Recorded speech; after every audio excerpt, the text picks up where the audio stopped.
ବଣ ପଶୁଙ୍କର ମାଛ ମରା।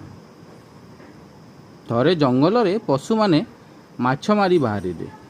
ସବୁଠୁ ପहिले କୁଟୁରା ବାହାରିଲା। ତା ପଛେ ପଛେ କଇଁଚ ଆସିଲା। ସେ କହିଲା ଯେ ମାଛ ମାରିବାକୁ ସେ ଖୁବ୍ ଭଲ ପାଏ। ମାଙ୍କଡ଼ କହିଲା, ହେ ଭାଇମାନେ, ତମ ସାଙ୍ଗରେ ମୋତେ ନିଅନ୍ତନି। କୁଟୁରା ତ ପहिले ବାହାରିଥିଲା, ସିଏ ଏବେ ସେମାନଙ୍କର ଦଳପତି। ସେ ହଁ କଲା। ତିନି ଜଣ ଯାକ ଜଙ୍ଗଲରେ ବାଟ କାଟି ଚାଲିଲେ। ହଠାତ୍ ହାତୀ ସାଙ୍ଗେ ଦେଖାହେଲା। ସେ କହିଲା, ତମେ ସବୁ ବୋଧହୁଏ ମାଛ ମାରି ବାହାରିଛ, ହାତରେ ଜାଲ ଅଛି କି ନା? କୁଟୁରା କହିଲା, ହଁ ବାହାରିଛୁ। ଆରେ ମୋତେ ସାଙ୍ଗରେ ନିଅନ୍ତନି। ମାଛ ମାରିବାକୁ ମୋର ଅନେକ ଦିନରୁ ଇଚ୍ଛା, ହେଲେ ସାଙ୍ଗସାଥି ଅଭାବରୁ ମୁଁ ଯାଇପାରୁନଥିଲି। ଏବେ ତମେ ଏତେ ଗୁଡ଼ିଏ ମାଛୁଆ ସାଙ୍ଗ ହେଲଣି, ମୋତେ ଟିକେ ନିଅ। ହାତୀ କହିଲା, ତୁ ତ ଏତେ ବଡ଼ ଜୀବ, ଆମ ସାଙ୍ଗରେ ତୋର ପଟିବ କି ନାହିଁ କିଏ ଜାଣେ? କୁଟୁରା କହିଲା। ହାତୀ, ପଟିବନି କ'ଣ କହୁଛ କୁଟୁରା ଭାଇ? ତା ଛଡ଼ା ମୁଁ ଥିଲେ ତମେ ସବୁ ଭୟଶୂନ୍ୟ ହୋଇ ମାଛ ମାରିବ। ପ୍ରୟୋଜନ ହେଲେ ମୁଁ ତମମାନଙ୍କ ପାଇଁ ଲଢ଼ିପାରିବି। ହେ ମାଙ୍କଡ଼ କହିଲା, ହେ ନେତା, ହାତୀ ଏତେ କହୁଛି, ଚାହୁଁନ ଆମ ସାଙ୍ଗରେ ବିପଦ ଆପଦକୁ ସେ ଆମର ସାହାଯ୍ୟ ହେବ। କୁଟୁରା କହିଲା, ଆଚ୍ଛା, ତମେ ସମସ୍ତେ ରାଜି ତ? ଆସ ହେ ହାତୀ ଭାଇ ଆସ। ସେମାନେ ସମସ୍ତେ ଧାଡ଼ି ବାନ୍ଧି ଚାଲିଲେ। ନଈରେ ଜାଲ ପକାଇ ମାରିଲେ ଅନେକ ମାଛ। ମାଛ ରାନ୍ଧିଲେ, ଭୋଜି ଭାତ କଲେ, ପେଟ ଭରି ଖାଇଲେ। ଆହୁରି ଗଦାଏ ମାଛ ବଳିଲା। କୁଟୁରା କହିଲା, ମାଛ ଗୁଡ଼ାକ ପଚିଯିବ, ଚାଲ ନିଆଁ ଜାଳିକି ସେକିକି ଶୁଖେଇଦେବା। ଶୁଖୁଆ ମାଛ ପରେ ଖାଇବା। ଶୁଖୁଆ ଖାଇବାକୁ ବଡ଼ ମଜା ଲାଗେ। ସଙ୍ଗେ ସଙ୍ଗେ ସମସ୍ତେ କାମରେ ଲାଗିଗଲେ। କାଠ ଓ ଶୁଖିଲା ପତ୍ର ଖୋଜି ଆଣିଲେ। ନିଆଁ ଜାଳିଲେ, ମାଛ ଶୁଖାଇଲେ। ଗୋଟାଏ ବଡ଼ ଗଦା ହୋଇଗଲା। ଶୁଖୁଆ ଦେଖି ସଭିଙ୍କର ମନ ବଡ଼ ଖୁସି। ତା ପରଦିନ ପୁଣି ମାଛ ମାରି ଯିବାକୁ ବାହାରିଲେ। ଜଣେ କିଏ କହିଲା, ଆରେ ଆମେ ଏତେ ସବୁ ମାଛ ମାରିଯିବା ଯେ ଶୁଖୁଆ ଗଦା କାହା ଜିମ୍ମଦାରୀରେ ରହିବ? ଆମେ ଗଲା ପରେ ଯଦି କିଏ ଚୋରି କରିକି ନେଇକି ପଳାଏ, ଆମେ ତ ଏତେ ମେହନତ ମାଗଣା ଯିବ। ଭାଳେଣି ପଡ଼ିଲା। ସତେ ତ, କିଏ ଜଣେ ଜଗି ରହିବା ଉଚିତ। ହାତୀ ଆଗବର ହୋଇ ବାହାରିଲା, ଭାଇରେ ଭାଇ, ମୁଁ ଏଇଠି ରହିବି। ବଣର ଜୀବଜନ୍ତୁ ମୋତେ ଦେଖିଲେ ଡରନ୍ତି। ମୁଁ ଥିଲେ ଏଠି କେହି ପଶି ପାରିବେନି। କଥାଟା ସମସ୍ତଙ୍କ ମନକୁ ପାଇଲା। ହାତୀର ଜିମା ଦେଇ ଆଉ ମାନେ ଗଲେ ନଈକି। ହାତୀ ଶୁଖୁଆ ଗଦା ଚାରିପାଖେ ବୁଲୁଛି, ଆଗ ପଛ ଯାଇ ପହଁରା ଦେଉଛି। ହଠାତ୍ ଗୋଟେ ବଣ ଭୂଇଁ ଗୋଟାଏ ଗର୍ଜନରେ ଭାଙ୍ଗି ପଡ଼ିଲା। ମଡ଼ ମଡ଼ ଭଡ଼ ଭଡ଼ ଶବ୍ଦ ହେଲା। ସତେ ଯେମିତି ପାହାଡ଼ଟିଏ ତୁଟି ଯାଉଛି, ଫାଟି ପଡ଼ୁଛି। ଚମକି ପଡ଼ି ହାତୀ ସେଇଆଡ଼କୁ ମାଡ଼ିଗଲା। ସେ ଜାଣିପାରିଲାନି କି ଜୀବ ଏଇଟା, କି ଜୀବ ଏଇଟା। ଦେଖ ଦେଖ କହୁ କହୁ ଗୋଟାଏ ମସ୍ତ ବଡ଼ ଦୈତ୍ୟ ମାଡ଼ି ଆସିଲା।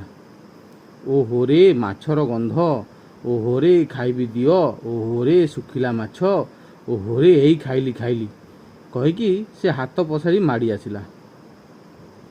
ତାକୁ ଦେଖି ହାତୀର ଆଖି ଖୁସି ହେଇଗଲା। ସେ ଡରରେ ଥାନ ଛାଡ଼ି ପଳେଇଲା। ଦୈତ୍ୟଟା ସବୁ ମାଛ ପୋଛି ପାଛି ପାଟିରେ ପକାଇଦେଲା। ତାପରେ ପେଟ ମାଛ ଖାଇ ଆଞ୍ଜୁଳା ଆଞ୍ଜୁଳା ପାଣି ପିଇଲା। ହାକୁଟି ମାରି ଯେଉଁ ବାଟରେ ଆସିଥିଲା ସେଇ ବାଟରେ ଫେରିଗଲା। ଆଢ଼ୁଆଳରେ ଥାଇ ହାତୀ ସବୁ ଦେଖୁଥିଲା। ଦୈତ୍ୟ ଗଲା ପରେ ସେଠାକୁ ଆସିଲା। ବହୁତ ସନ୍ତାପି ହେଲା। ତା ସାଙ୍ଗମାନେ କ'ଣ କହିବେ ଭାବି ନାକ କାନ ଘଷି ହେଉଥାଏ। ବହୁତ ଗୁଡ଼ାଏ ମାଛ ମାରି ସାଙ୍ଗମାନେ ଫେରିଲେ। ଦେଖିଲେ ସବୁ ସଫା। ହାତୀ ଦୈତ୍ୟର କଥା କହିଲା। ସାଙ୍ଗମାନେ ତା କଥାକୁ ବିଶ୍ୱାସ କଲେ ନାହିଁ। ତାକୁ ନାନା କଥା କହି ଥଟ୍ଟା କଲେ। ଇଏ କୁଆଡ଼େ ବଡ଼ ବଳୁଆ, ୟାକୁ କୁଆଡ଼େ ପଶୁପକ୍ଷୀ ସବୁ ଡରନ୍ତି। ଇଏ କି ମାଛ ଜଗନ୍ତା, ଇଏ ତ ପଙ୍କରେ ଲୋଟୁଥିବ କି ବରଗଛ ତଳେ ଶୋଇଥିବ, ଇତ୍ୟାଦି ଇତ୍ୟାଦି ଅନେକ ଟାହି ଟାପରା ହାତୀକି ପୋତି ପକାଇଲେ। ହାତୀ ଗୋଟି ଗୋଟି କରି ବୁଝାଇଲା, ଦୈତ୍ୟର ପାଦ ଚିହ୍ନ ଦେଖାଇଲା। ସେଇଠୁ ସେମାନେ ବିଶ୍ୱାସ କଲେ। ଯାହା ହଉ, ଶୁଖୁଆତକ ତ ଗଲା, ସବୁ ପରିଶ୍ରମ ବି ମାରା ହେଇଗଲା। ଆଗତକୁ କିଏ ଜଗିବ? ନା ମାଙ୍କଡ଼ ଜଗିବ। ଏତକ ଠିକ୍ ହେଲା। ମାଛ ରାନ୍ଧି ଖାଇଲେ, ନିଆଁ ଜାଳି ଶୁଖେଇଲେ ବଳକାତକ, ଶୁଖୁଆତକ ଜମା କଲେ।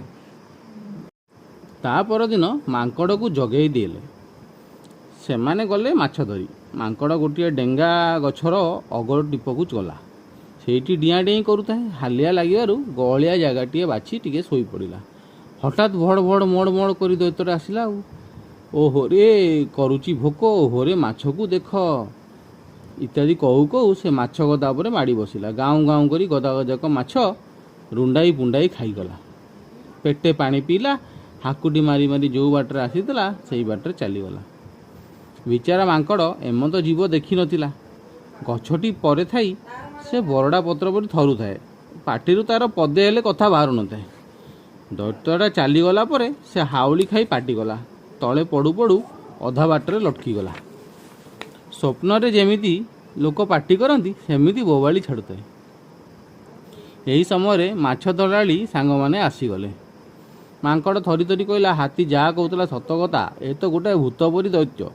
ମୋ ଜୀବନଟା କେମିତି ରହିଗଲା ଜାଣ। ସମସ୍ତେ ତାଟକ ହେଇ ସବୁ କଥା ମୂଳରୁ ଶେଷ ଯାଏଁ ଶୁଣିଲେ। ଶେଷରେ କଇଁଚକୁ କହିଲା ଯେ କାଲିକି ଜଗିବ। ଯାହା ହଉ ସେଦିନ ବି ରନ୍ଧାବଢ଼ା କଲେ, ଖାଇଲେ ପିଇଲେ, ବଳକା ମାଛ ଶୁଖୁଆ କଲେ, ଶୋଇଲେ। ସକାଳ ହେଲା। କଇଁଚ ଜିମାରେ ଶୁଖୁଆ ଗଦାଟି ଦେଇ ମାଛ ମାରି ବାହାରିଲେ ଆଉ ସାଥୀମାନେ। କଇଁଚ ସେ ପାଖରେ ଲୁଚି ରହିଥାଏ, ଜୁଳୁ ଜୁଳୁ ଅନେଇଥାଏ। ଠିକ୍ ଆଗ ଦିନ ଭଳିଆ ଦୈତ୍ୟ ଆସିଲା, ପେଟ ଭରି ଶୁଖୁଆ ଖାଇଲା, ପାଣି ପିଇଲା, ଖୁସିରେ ଗୀତ ଗାଇ ହାକୁଟି ମାରି ଯେଉଁ ବାଟରେ ଆସିଥିଲା ସେଇ ବାଟେ ବାଟେ ଲେଉଟିଗଲା। ସାଙ୍ଗମାନେ ଲେଉଟି ଆସିଲେ। କଇଁଚଠୁ ସବୁ ଶୁଣିଲେ। କ'ଣ ସେମାନେ କରିବେ? କପାଳ ଦୋଷରୁ ଦୈତ୍ୟ ସେମାନଙ୍କର ସବୁ ଶୁଖୁଆ ଖାଇଗଲା। ସବୁ ତ ଗଲାଣି, ଏଥକୁ ଉପାୟ କ'ଣ ଅଛି? ସେଦିନ ସମସ୍ତଙ୍କର ମନ ଦୁଃଖ। କେହି କିଛି ନ କରି ଗୁମ୍ ମାରି ରହିଥାନ୍ତି। ଖିଆପିଆ ସରିଲା, ଶୁଖୁଆ ତିଆରି ସରିଲା, ଜମା ହେଲା ଶୁଖୁଆ। କୁଟୁରା କହିଲା, କାଲିକି ମୋରି ପାଳି। ସମସ୍ତେ କହିଲେ, ନା କୁଟୁରା ଭାଇ, ତମେ ରହନି, ତମେ ଆମର ନେତା। ହାତୀ ଖୁବ୍ ବଳୁଆ, ମାଙ୍କଡ଼ ଚତୁର, ସେ ଗଛଟାରେ ଛପିଗଲା। କଇଁଚ ଏଡ଼େ ସାନ ଯେ ଗାତରେ ରହି ବଞ୍ଚିଗଲା। ତମେ ତ ଏସବୁ କିଛି ନୁହଁ, ତମକୁ ଦୈତ୍ୟ ମାରି ଖାଇଦେବ, ତମେ ଜଗ ନାହିଁ। କୁଟୁରା କହିଲା, ଆରେ ଏତେ ଡର କାହିଁକି? ମୋର ତ ପୁଣି ଜଗିବା ପାଳି ନା। ସମସ୍ତେ ଦିନେ ଦିନେ ଜଗିଲଣି, ମୁଁ ବି କାମରେ ଲାଗିବା କଥା ନା। ଆଉ ଆଚ୍ଛା, ତମେ କିପରି ଦୈତ୍ୟ ମୁକାବିଲା କରିବ ଯେ? ମାଙ୍କଡ଼ ପଚାରିଲା। କୁଟୁରା କହିଲା, ସତ କହିଲେ ଏଯାଏଁ ମୁଁ କିଛି ବୋଇଲେ କିଛି ଭାବି ନାହିଁ। ହେଲେ ବେଳ ଆସୁ, କିଛି ଗୋଟେ ଉପାୟ ଆସିଯିବ ଯେ। ତାର ଦିନ କୁଟୁରାକୁ ଛାଡ଼ି ତିନି ସାଙ୍ଗ କାମରେ ବାହାରିଲେ। କୁଟୁରା ଏକା ରହିଲା। ସେ ଚାରିଆଡ଼କୁ ଅନିଶା କଲା। ଗୋଛା ଗୋଛା ଶୁଆ ଲଇ ବୋହି ଆଣିଲା। ମାଛ ଗଦାଠୁ ସାମାନ୍ୟ ଦୂରରେ ଚାରିଟା ବଡ଼ ବଡ଼ ଗଛ ଠିକ୍ କଲା। ସବୁ ଗଛକୁ ଲଇରେ ବାନ୍ଧିଦେଲା। ତାପରେ ଚାରିଟା ବଡ଼ ବଡ଼ ଫାଶ କଲା। ସେ ଫାଶକୁ ଗଛ ସାଙ୍ଗରେ ଯୋଡ଼ିଦେଲା। ଶବ୍ଦ କରି ରଡ଼ି ଛାଡ଼ି ଆସିଲା ଦୈତ୍ୟ। କୁଟୁରା ସେମିତି କାମରେ ଲାଗିଥାଏ। ଦୈତ୍ୟ ଆଶ୍ଚର୍ଯ୍ୟ ମଣିଲା। କ'ଣ କରୁଛ କି କୁଟୁରା ପୁଅ? ଦୈତ୍ୟ ପଚାରିଲା। କିଛି ନାହିଁ ମୋ ବାପା ପଶୁମାନଙ୍କ ଭିତରେ କବିରାଜ। ସିଏ ଗୋଟିଏ ଚିକିତ୍ସା ବତେଇଛନ୍ତି, ସେଇଟାକୁ ମୁଁ ଏଠାରେ କାମରେ ଲଗାଉଛି। ଦୈତ୍ୟ ଆଗ୍ରହ ବଢ଼ିଗଲା। କି ଚିକିତ୍ସା? ହଁ, ଯେଉଁମାନେ ଅଣ୍ଟା ପିଠିରେ ଦରଜ ହୁଏ ସେମାନଙ୍କ ପାଇଁ ଚିକିତ୍ସା। ତମର କିଛି ଅସୁବିଧା ଅଛି କି? ନାଇଁ ଆଉ କ'ଣ, ମୋର ତ ଅଣ୍ଟା ପିଠିରେ ସବୁବେଳେ ଦରଜ ଲାଗି ରହିଛି। ତମେ ମୋର ଚିକିତ୍ସା ଟିକେ କରନ୍ତନି, ବଡ଼ ଧର୍ମ ହେବ ତମର। ହଁ ହଁ, ତମର ଚିକିତ୍ସା କରିବିନି ତ ଆଉ କାହାର ଚିକିତ୍ସା କରିବି?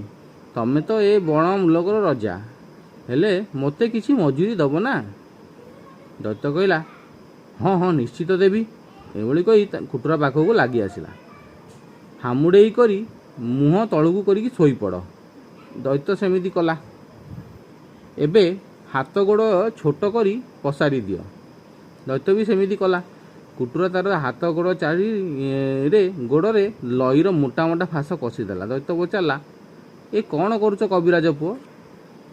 ଓହୋ, ଛାନିଆ ହୁଅନି, ତୁମକୁ ଏ ଲାଗି ଘଷା ରଗଡ଼ା କରାଯିବ। ତମର ଅଣ୍ଟା ପିଠିରେ ଦରଜ ପରା। କୁଟୁରା ଅଣ୍ଟା ପିଠି ରଗଡ଼ିବାର ଛଳନା କରୁଥାଏ, ଫାଶକୁ କଷୁଥାଏ।